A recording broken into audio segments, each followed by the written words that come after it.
Teacher അമ്മയുടെ ഇന്നത്തെ എപ്പിസോഡിലേക്ക് എല്ലാവർക്കും സ്വാഗതം. വീഡിയോ ആദ്യമായി കാണുകയാണെങ്കിൽ സപ്പോർട്ട് ചെയ്ത് സബ്സ്ക്രൈബ് ചെയ്ത് ലൈക്ക് ചെയ്യാൻ മറക്കല്ലേ. കാവ്യയുടെ ആവശ്യപ്രകാരം വിഷ്ണു വാങ്ങിച്ച ആ വാലന്റൈൻസ് ഡേ ഗിഫ്റ്റ് വിഷ്ണു രാധയ്ക്കായി നൽകുകയാണ്. റൊമാൻറ്റിക്കായി കൊടുക്കച്ച, എന്നിട്ട് ഐ ലവ് യു പറ എന്ന് കാവ്യ പറയുമ്പോൾ വിഷ്ണു ആ ഗിഫ്റ്റ് നൽകിക്കൊണ്ട് അത് ഞങ്ങൾ മാത്രമുള്ളപ്പോൾ പറഞ്ഞോളാം കേട്ടോ എന്ന് പറയുന്നുണ്ട്. ഓ, അതൊക്കെ നിങ്ങളുടെ സൗകര്യം, ഓർമ്മിപ്പിച്ചെന്നേ ഉള്ളൂ എന്ന് കാവ്യയും. അങ്ങനെ അവർ ഷോപ്പിംഗ് എല്ലാം കഴിഞ്ഞ് സന്തോഷത്തോടെ വീട്ടിലേക്ക് തിരിച്ചു പോവുകയാണ്. കാറിലുള്ള യാത്രക്കിടെ ഇടയ്ക്ക് വീട്ടിൽ പോലീസ് മുറയൊക്കെ ആവാം കേട്ടോ അച്ഛാ എന്ന് കാവ്യ ഓർമ്മിപ്പിക്കുന്നുണ്ട്. കുട്ടികൾക്ക് വിഷ്ണു അമ്പരപ്പോടെ നോക്കുന്ന കണ്ട് അപ്പോൾ ഇതുപോലെ സിറ്റിയിൽ ചുറ്റി ഐസ്ക്രീമൊക്കെ കഴിക്കാലോ എന്ന് കാവ്യയും. അത് കേൾക്കെ എല്ലാവരും സന്തോഷത്തോടെ പൊട്ടിച്ചിരിക്കുക. പിന്നീട് അഡ്വക്കേറ്റ് സുജിയെ കാണാനെത്തിയ റെജിയാണ് കാണിക്കുന്നത്. അവളുടെ കൈവശം ഒരു കട്ടിയുള്ള ബുക്കെല്ലാം കണ്ട് എന്താ വക്കീലെ, പുതിയ കേസ് കെട്ടം വല്ലതും ആണോ എന്ന് റെജി ചോദിക്കുക. കേസ് കെട്ടൊന്നുമല്ല, ഭാവി സുരക്ഷിതമാക്കാനുള്ള ഒരു വഴിയാണെന്ന് സുജിയും. ഇൻഷുറൻസ് ആണോന്ന് റെജി ചോദിക്കുമ്പോൾ ഇൻഷുറൻസ് ഒന്നുമല്ല ചേട്ടാ, ഇത് റാങ്ക് ഫയലാന്ന് സുജി. ഓ, ഭാവി ജീവിതം ശോഭനമാക്കാനെന്ന് റെജി പറയുമ്പോൾ ഇത് ചേട്ടന് വേണ്ടി വാങ്ങിയതാന്ന് സുജിയും. വാലന്റൈൻസ് ഗിഫ്റ്റ് അല്ലേ എന്ന് റെജി ചോദിക്കുമ്പോൾ ഗിഫ്റ്റ് ഒന്നുമല്ല, ഇത് നല്ല റാങ്ക് ഫയലാ, ചേട്ടനെ ഗുണാവെന്ന് കരുതി വാങ്ങിയതെന്നും പറഞ്ഞ് സുജി അത് റെജിക്കായി നൽകുമ്പോഴേക്കും അവനത് വാങ്ങിക്കൊണ്ട് പെട്ടെന്ന് വെപ്രാളത്തോടെ ആ ബുക്ക് മറിച്ച് നോക്കിക്കൊണ്ടിരിക്കുക. അത് കാണേ ഇതെന്താ ഇത്ര വെപ്രാളം, വീട്ടിലെത്തിയിട്ട് പഠിച്ചാ പോരെ ചേട്ടാന്ന് സുജി ചോദിക്കുമ്പോ അതല്ല എന്ന് പറഞ്ഞ് വീണ്ടും മറിച്ചു നോക്കിക്കൊണ്ട് കണ്ടില്ലല്ലോ എന്ന് പറയുന്നുണ്ട് റെജി. എന്ത് കണ്ടില്ലെന്ന് സുജി ചോദിക്കുമ്പോ അകത്ത് ലെറ്റർ ഒന്നും വെച്ചിട്ടില്ല എന്ന് റെജിയും. എന്ത് ലെറ്റർ എന്ന് അവൾ ചോദിക്കുമ്പോ അല്ല, ഈ ലവ് ലെറ്റർ എന്ന് റെജിയും. ഈ റാങ്ക് ഫയലിനകത്തോ, ഒന്ന് പോയേട്ടാ, ഇവിടെ കേസ് ഫയൽ നോട്ട് ചെയ്യാൻ പോലും നേരമില്ല അപ്പോഴാ എന്നവൾ പറയുമ്പോ പണ്ടൊക്കെ ലവേഴ്സ് പുസ്തകത്തിനകത്താ ലവ് ലെറ്റർ വെച്ച് കൊടുക്കുക എന്ന് റെജിയും പറയുന്നുണ്ട്. ഓ അങ്ങനെ, ഞാൻ ആ ടൈപ്പല്ല, എനിക്ക് എന്ത് തോന്നിയാലും അത് ചൂടോടെ അങ്ങ് പറഞ്ഞേക്കാം, വെറുതെ എഴുതി എന്തിനാ അതിന്റെ ചൂടും ചൂരും കളയുന്നതെന്ന് സുജി ചോദിക്കുമ്പോ അതുള്ളതാ, അതാവുമ്പോ ചൂടോടെ കിട്ടുമല്ലോ എന്ന് റെജിയും. അതുകൾക്ക് സംശയത്തോടെ പറഞ്ഞതിൽ വേറെ ധ്വനിയൊന്നും ഇല്ലല്ലോ അല്ലേ എന്ന് സുജി ചോദിക്കുമ്പോ എന്ത് ധ്വനി, അത് വക്കീലായതുകൊണ്ട് തോന്നിയതാന്ന് റെജിയും. നമ്മൾ പാവം മുത്താർമല കർഷകനല്ലേ, ഉള്ളിലൊന്നുമില്ലെന്ന് റെജി പറയുമ്പോ അത് നന്നായെന്ന് സുജിയും.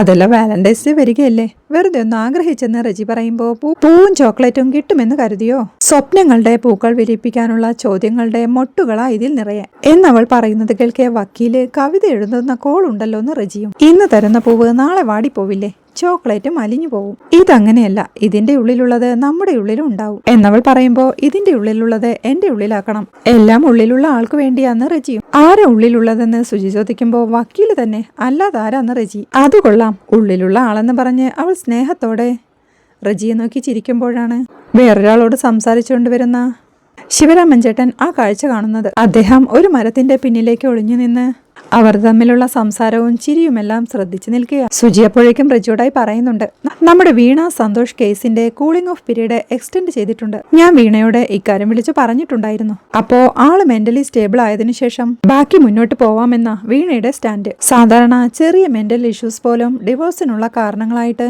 ഇപ്പോ കക്ഷികൾ പ്രൊജക്ട് ചെയ്യാറുണ്ട്. ഇതിപ്പോ അങ്ങനെ നോക്കുമ്പോ ഒരു ഗ്രേറ്റ് ഡിസിഷൻ എന്ന് തന്നെ പറയേണ്ടി വരും എന്ന് സുജി പറയുമ്പോൾ വക്കീലെന്ന് പറഞ്ഞ ശേഷം ഞാൻ വീണയോടൊന്നും പറയാറില്ല, അവളുടെ താല്പര്യം പോലെ നടക്കട്ടെ, അവളുടെ ജീവിതമാണല്ലോ എന്ന് റെജിയും. അതെ, അതങ്ങനെ തന്നെ കാണുന്നതാ നല്ലത്, നമ്മളായിട്ട് ഒന്നും തന്നെ അടിച്ചേൽപ്പിക്കാനായി ശ്രമിക്കേണ്ടെന്ന് സുജിയും. റെജിയും അത് സംബന്ധിച്ച് അവളെ വിളിച്ച് ചായ കുടിക്കാനായി പോവുകയാണ്. അവിടെ വീണ ജോണിനെ വിളിക്കുന്നുണ്ട്. ജോൺ കോൾ എടുക്കുമ്പോ ടീച്ചർ എന്തു പറഞ്ഞെന്ന് വീണ ചോദിക്കുക. പ്രതീക്ഷിച്ച പതിവ് ചീത്തകൾ തന്നെയാ, ഞാൻ പിടിച്ചു നിന്നു, ഇന്ന് അത് കാരണം മുറിക്കകത്തായി, ഇതിപ്പോ ഇരിക്ക് തന്നെയാ തടവ് ശിക്ഷയെന്ന് ജോൺ പറയുമ്പോ ഡോക്ടർ അത്രയ്ക്ക് ശ്രദ്ധിക്കണമെന്ന് പറഞ്ഞതല്ലേ ജോണേട്ടാ, അതുകൊണ്ടാവുമെന്ന് വീണ. ഓഹോ, ഇന്നലെ എന്റെ കൂടെ ചുറ്റുന്ന നേരത്തെ ഈ ന്യായമൊന്നും കണ്ടില്ലല്ലോ, കൊള്ളാം കേട്ടോ എന്ന് ജോൺ പറയുമ്പോ സോറി ജോണേട്ടാന്ന് വീണയും. ഇന്നലെ പറഞ്ഞതുപോലെ പണ്ട് മേത്ത് ഛർദിച്ചെന്റെ സോറി ആണോന്ന് ജോൺ ചോദിക്കുമ്പോ ഒന്ന് പോയേ ജോണേട്ടാ, വെറുതെ കളിയാക്കാതെ. പിന്നെ ഇന്നലെ സ്വപ്നത്തിൽ ഞാൻ ജോണേട്ടൻ പറഞ്ഞ കഥകൾ കണ്ടു. എസ്റ്റേറ്റിൽ മരുന്നടിക്കാൻ വന്ന ഹെലികോപ്റ്റർ കാണാൻ ഞാനും ജോണേട്ടനും കൂടി പോയത്. അതിശയത്തോടെ ഹെലികോപ്റ്ററിന്റെ പൈലറ്റിനെ നമ്മൾ കണ്ടത്. തിരികെ വരുമ്പോ ജോണേട്ടൻ പറഞ്ഞ ആ കറുത്ത നായ നമ്മളെ ഓടിച്ചതും ഓടിയെത്താതെ ഞാൻ കുഴഞ്ഞു വീണതും, ജോണേട്ടൻ എന്നെയും എടുത്ത് ഓടിയതും വഴിയിലെ രണ്ടാളും കൂടി വീണതും മുട്ടുപൊട്ടിയതും, ആ മുറിവിൽ ജോണേട്ടൻ ഇളം പേരയിലത്തിന്റെ ചാറുറ്റിച്ചതും, ഞാൻ പനിച്ചു കിടന്നതും, ജോണേട്ടൻ കപ്പളയിലെ എന്റെ പനി മാറാൻ പ്രാർത്ഥിച്ച് മെഴുകുതിരി കത്തിച്ചതും ഒക്കെ ഞാൻ കണ്ടു എന്നൊക്കെ അവൾ ഒറ്റശ്വാസത്തിൽ പറഞ്ഞു നിർത്തുമ്പോഴേക്കും അപ്പോ ഈ കേസിൽ അമ്മേനെ തല്ലിയത് സ്വപ്നത്തിൽ കണ്ടില്ലേ എന്ന് ജോണും ചോദിക്കുക. അത് കേൾക്കെ ചിരിയോടെ ജോണേട്ടൻ പറഞ്ഞ ആ മറ്റേ ടൂറും ഞാൻ സ്വപ്നം കണ്ടെന്ന് വീണ. ഏത്? എന്റെ മേത്ത് ഛർദ്ദിച്ച ടൂറോ എന്ന് ജോൺ വീണ്ടും ചോദിക്കും. പരിഭവത്തോടെ എന്തുവാ ജോണേട്ടാന്ന് വീണ ചോദിക്കുമ്പോ വെറുതെ ഓർമ്മിപ്പിക്കല്ലേ എന്റെ പൊന്നോ എന്ന് ജോണും ചിരിയോടെ പറയുന്നുണ്ട്. ജോണേട്ടൻ പറഞ്ഞതൊക്കെ കണ്ടപ്പോ വല്ലാത്ത സന്തോഷം തോന്നിയെന്ന് വീണ പറയുമ്പോ നന്നായി. പണ്ട് വീണയ്ക്ക് ആനച്ചാമ്പയുടെ പൂ ഭയങ്കര ഇഷ്ടമായിരുന്നു. സംഗതി ഓർമ്മയുണ്ടോന്ന് ജോൺ ചോദിക്കുമ്പോ എനിക്ക് നല്ല ഓർമ്മയുണ്ട്. പഴയ മറ്റേ ഷേവിംഗ് ബ്രഷ് പോലെ ഇരിക്കുന്ന പൂവല്ലേ, നല്ല പുളിയൊക്കെയുള്ള എന്ന് വീണ ചോദിക്കുമ്പോ അത് തന്നെ എന്ന് ജോണും. ഇത് പണ്ട് ഗോപിക്കുറുപ്പിന്റെ പറമ്പിലുണ്ടായിരുന്നു. വീണയ്ക്ക് ഇഷ്ടായതുകൊണ്ട് ഒരിക്കൽ ഞാൻ മതില് ചാടി ചാമ്പയിൽ അള്ളിപ്പിടിച്ച് കയറി. പൂവും കൊണ്ട് താഴേക്കിറങ്ങി വരുമ്പോഴേ താഴെ കനമുള്ള ചൂരലും പിടിച്ച് ഗോപിക്കുറുപ്പ് നിൽപ്പുണ്ട് എന്ന് ജോൺ പറയുന്നത് കേൾക്കെ എന്നിട്ട് തല്ല് കിട്ടിയോന്ന് വീണയും ചോദിക്കുക. അപ്പൊ അതും വീണ മറന്നല്ലേ എന്ന് ജോൺ ചോദിക്കുമ്പോ സോറി ജോണേട്ടാ, ഞാനന്ന് തീരെ കുഞ്ഞല്ലേ, ചെറിയ ഓർമ്മയുണ്ട്. അതിരിക്കട്ടെ, എന്നിട്ട് എന്ത് പറ്റിയെന്ന് വീണയും.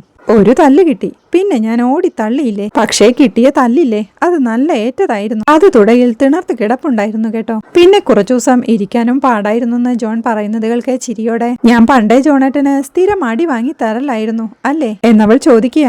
ശരിക്കും നന്നായിട്ട്.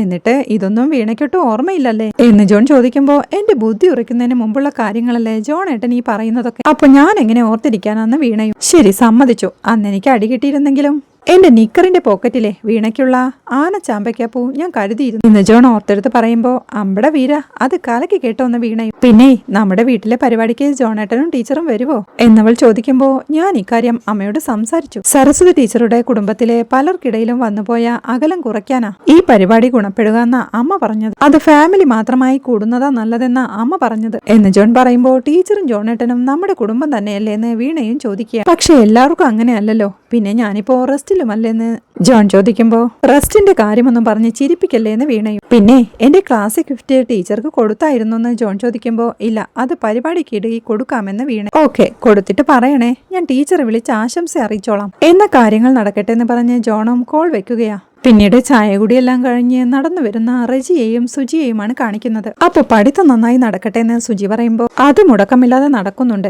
ഒരു ജീവൻ മരണ പോരാട്ടമല്ലേ വക്കീലേ എന്ന് റജി പറയുമ്പോ നന്നായിട്ട് പഠിച്ചാൽ മതി, ഊണും ഉറക്കവും ഒക്കെ കളഞ്ഞ് ആരോഗ്യം മോശമാക്കണ്ടെന്ന് സുജിയും ഓർമ്മിപ്പിക്കുക. അപ്പോഴാണ് റജി അവളോടായി ഒന്ന് കണ്ണടയ്ക്കാനായി പറയുന്നത്. അവൾ കണ്ണടയ്ക്കുമ്പോഴേക്കും കുറച്ചപ്പുറത്ത് മാറി നിന്ന് അപ്പച്ചനും അവരെ ശ്രദ്ധിച്ചോണ്ട് നിൽക്കുക. റജി അപ്പോഴേക്കും ഒരു പനിനീർ പൂവെടുത്ത് പിടിച്ച് അവളോട് കണ്ണു തുറക്കാനായി പറയുക. കണ്ണു തുറന്ന അവൾ അത് കാണെ സന്തോഷത്തോടെ ചിരിക്കുമ്പോഴേക്കും അവനത് വാങ്ങിക്കാനായി പറയുന്നുണ്ട്. അവൾ ആ പനിനീർ പൂവ് വാങ്ങുമ്പോഴേക്കും അവനൊരു ചോക്ലേറ്റ് കൂടി കൊടുക്കുക. സന്തോഷത്തോടെ ഇതൊക്കെ എങ്ങനെ ഒപ്പിച്ചെന്ന് അവൾ ചോദിക്കുമ്പോ അതൊക്കെ ഒപ്പിച്ചെന്ന് റജിയും. അവൾ താങ്ക് യു പറയുമ്പോഴേക്കും എനിക്ക് വക്കീലിനെ പോലെ സമ്മാനം വാങ്ങിത്തരാനോ കവിത പറയും പോലെ സംസാരിക്കാനോ എനിക്കറിയില്ല, ഒന്നറിയാം, വക്കീലിനെ എനിക്ക് അത്രയ്ക്ക് ഇഷ്ടമാ. വക്കീല് പറയും പോലെ ഈ പൂവ് നാളെ ആവുമ്പോ വാടിപ്പോവും, ചോക്ലേറ്റ് അലിഞ്ഞും തീരും, ഇതല്ലാതെ ഒന്നും എന്റെ തലയിൽ വന്നില്ലെന്ന് അവൻ പറയുമ്പോ ഈ മുഖത്തു നിന്ന് ഒരിക്കലും വാടാത്ത സ്നേഹം ചിരിയായി നിറയുന്നുണ്ട്. എനിക്കത് തന്നെ ധാരാളം ചേട്ടാ.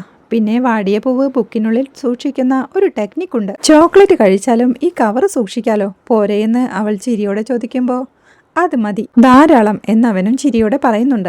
അപ്പൊ ശരിയേട്ടാ, വിളിക്കാമെന്ന് പറഞ്ഞ് അവന് നേരെ പുഞ്ചിരിയോടെ നോക്കിക്കൊണ്ട് അവളും നടന്നു നീങ്ങുകയാ. അവൾ പോകുന്നതും നോക്കി സ്നേഹത്തോടെ അവൻ ആ ബുക്ക് നെഞ്ചോട് ചേർത്ത് നിൽക്കുമ്പോഴാണ് അവന്റെ മൊബൈൽ റിങ് ചെയ്യുന്നത്. അവൻ മൊബൈൽ എടുത്ത് നോക്കുമ്പോഴേക്കും അപ്പച്ചന്റെ കോളായിരുന്നു. എവിടാടാ റജി നീയിപ്പോ എന്ന് അപ്പച്ചൻ ചോദിക്കുമ്പോ ഞാൻ ഈ പഠിക്കാനുള്ള റാങ്ക് ഫയൽ വാങ്ങാൻ ഇറങ്ങിയതാ എന്നവൻ പറയുമ്പോ ഒരു പൊട്ടിച്ചിരിയോടെ അല്ല എന്നിട്ട് മക്കൾക്ക് കിട്ടിയായിരുന്നോ എന്ന് അപ്പച്ചൻ ചോദിക്കുക. ആ കിട്ടി അപ്പച്ചാന്ന് റജി പറയുമ്പോ മക്കൾക്ക് പുസ്തകമാരെങ്കിലും കൊണ്ടുതന്നതാണോന്ന് അപ്പച്ചൻ വീണ്ടും ചോദിക്കുന്നുണ്ട്. അവൻ സംശയത്തോടെ അതെന്താ അപ്പച്ച എന്ന് ചോദിക്കുമ്പോ അല്ല നമ്മുടെ അഡ്വക്കേറ്റിന് ഈ പുസ്തകത്തിന്റെ കച്ചവടമുണ്ടോ റജി എന്ന അപ്പച്ചന്റെ ചോദ്യങ്ങൾക്ക് റജിയും ചുറ്റുപാടും അപ്പച്ചനെ തിരിഞ്ഞു നോക്കുകയാ. അപ്പോഴേക്കും മറിഞ്ഞു നിൽക്കായിരുന്ന അപ്പച്ചനും അവന്റെ അരിയിലേക്ക് വരുമ്പോഴേക്കും അപ്പച്ചൻ ഇവിടെ നിന്നാണോ വിളിച്ചെന്ന് റജി ചോദിക്കുന്നുണ്ട്. എന്താ ഇവിടെ നിന്ന് വിളിച്ചൂടെ?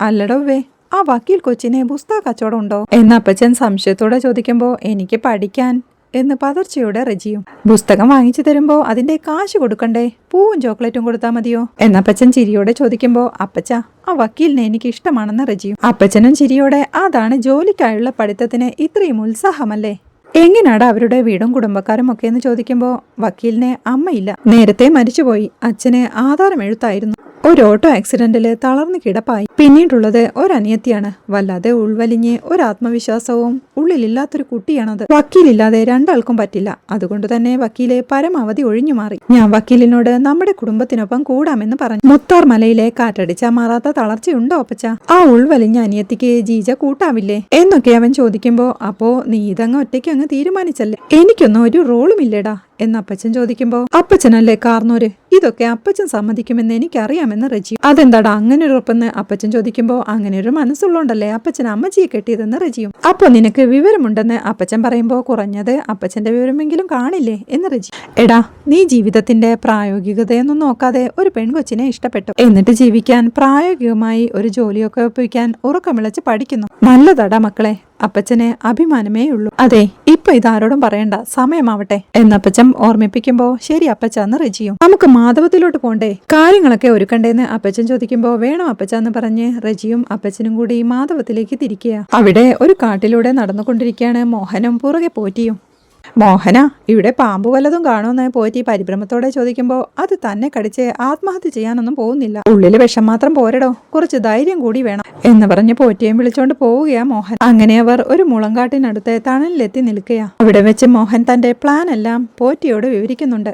പിന്നെ നല്ല എക്സ്പേർട്ടായ ലോറി ഡ്രൈവർ തന്നെ വേണം എന്ന് മോഹൻ ഓർമ്മിപ്പിക്കുമ്പോ, നോക്കട്ടെ എന്ന് പോറ്റിയും. നോക്കുകയല്ല, കൊണ്ടുവരണം, റിസ്ക് പണിയാണെന്ന് പറഞ്ഞു വേണം കൊണ്ടുവരാൻ. പിന്നെ ഈ ക്രിമിനൽ ബാക്ക്ഗ്രൗണ്ട് ഉണ്ടെങ്കിൽ ഏറ്റവും നല്ലത്. ബാക്കിയൊക്കെ ഞാൻ അവനോട് പറഞ്ഞോളാം, താൻ ചെല്ലേ, പെട്ടെന്ന് ആളുമായിട്ട് വരണം, ഒരിടത്തും വായി നോക്കി നിൽക്കരുത് ചെല്ലെന്ന് പറഞ്ഞ് പോറ്റിയെ പറഞ്ഞു വിടുന്നുണ്ട് മോഹൻ. പോറ്റി പോകുമ്പോഴേക്കും നിന്റെ അവസാനം അടുത്തടി എന്ന് മനസ്സിൽ പറഞ്ഞുകൊണ്ട് നിൽപ്പാ മോഹനും. ഇവിടെ മോഹനെ പിടികൂടാനുള്ള കാര്യങ്ങൾ പത്മനാഭനുമായി ഡിസ്കസ് ചെയ്തുകൊണ്ടിരിക്കുകയാണ് വിഷ്ണു. പത്മനാഭൻ പറഞ്ഞത് ശരിയാണ്, ആ വഴിക്കു കൂടി കാര്യങ്ങൾ അന്വേഷിക്കുന്നത് നന്നായിരിക്കും. അതിനുള്ള കാര്യങ്ങൾ ചെയ്യുന്ന വിഷ്ണു പറയുമ്പോഴാണ് വിഷ്ണുവിന്റെ മൊബൈൽ റിങ് ചെയ്യുന്നത്. മൊബൈൽ നോക്കിക്കൊണ്ട് മറ്റേ ശങ്കരനാന്ന് പത്മനാഭനോടായി പറഞ്ഞ് വിഷ്ണു ആ കോൾ അറ്റൻഡ് ചെയ്യുകയാ. ഹലോ സാറേ, ഞാൻ ശങ്കരനാ സാറേ, ഞാൻ മോഹനെ കണ്ടു സാറേ എന്ന് പറഞ്ഞ് നടന്ന കാര്യങ്ങളെല്ലാം പോറ്റി വിഷ്ണുവിനോട് വിവരിക്കുന്നിടത്താണ് ഇന്നത്തെ എപ്പിസോഡ് അവസാനിക്കുന്നത്. മാധവത്തിൽ എല്ലാവരും കൂടിയുള്ള സ്നേഹ നിമിഷങ്ങളാണ് നാളത്തെ എപ്പിസോഡിലെ വിശേഷങ്ങൾ. വീഡിയോ ഇഷ്ടമായാൽ സപ്പോർട്ട് ചെയ്ത് സബ്സ്ക്രൈബ് ചെയ്ത് ലൈക്ക് ചെയ്യാൻ മറക്കല്ലേ.